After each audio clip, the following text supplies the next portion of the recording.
রূপপুর পরমাণু বিদ্যুৎ প্রকল্প থেকে প্রায় $5 বিলিয়ন আত্মসাতের অভিযোগে যুক্তরাজ্য জিজ্ঞাসাবাদের মুখে পড়েছেন ক্ষমতাচ্যুত প্রধানমন্ত্রী শেখ হাসিনার বোনের মেয়ে ও ব্রিটিশ ক্ষমতাসীন লেবার পার্টির মন্ত্রী টিউলিপ সিদ্দিক।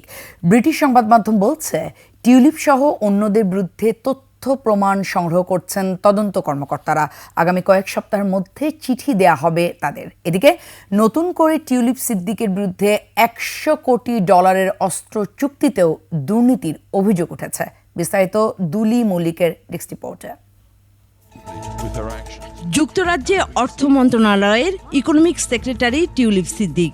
আর্থিক খাতে দুর্নীতি বন্ধের দায়িত্ব তার। এবার তিনি নিজেই দুর্নীতির অভিযোগে জিজ্ঞাসাবাদের মুখে। ব্রিটিশ মন্ত্রিসভা কার্যালয়ের property and ethics team PET তাকে জিজ্ঞাসাবাদ করে।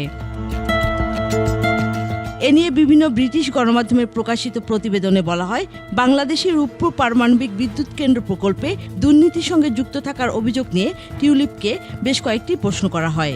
তবে সব অভিযোগ রাজনৈতিক উদ্দেশ্য প্রণোদিত বলে দাবি করেন টিউলিপ। টিউলিপ সিদ্দিকের বিরুদ্ধে অভিযোগ রয়েছে, রাশিয়ার সঙ্গে রূপপুর পারমাণবিক বিদ্যুৎ কেন্দ্র প্রকল্প চুক্তির মধ্যস্থতা করেন এবং এ প্রকল্প থেকে প্রধানমন্ত্রী শেখ হাসিনা তার ছেলে সজীব ওয়াজেদ জয়ের সঙ্গে মিলে প্রায় $500 কোটি আত্মসাৎ করেন। মালয়েশিয়ার বিভিন্ন অফশোর ব্যাংক অ্যাকাউন্টে পাচার করা হয় এই অর্থ।